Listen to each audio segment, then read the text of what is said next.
Hi guys. Guys, di ba mahal ang gasolina ngayon? Lampas na ng $3. Malapit na mag $3. Ngayon guys, bumili ako ng sarili kong gasolinahan. Kasi sobrang mahal na guys. Bumili na lang ako sarili oh.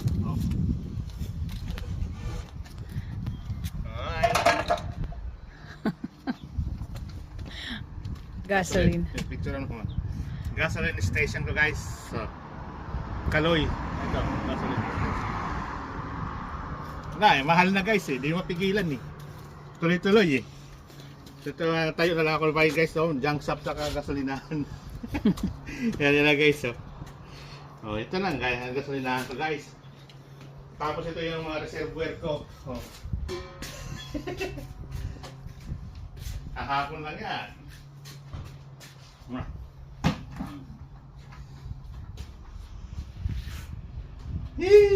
Good vibes lang. Ito pag ang ganda nito. Parang hindi nagamit na. Ang tatak nito. Sabi mo ito ma? Ito paano magamit? Ano?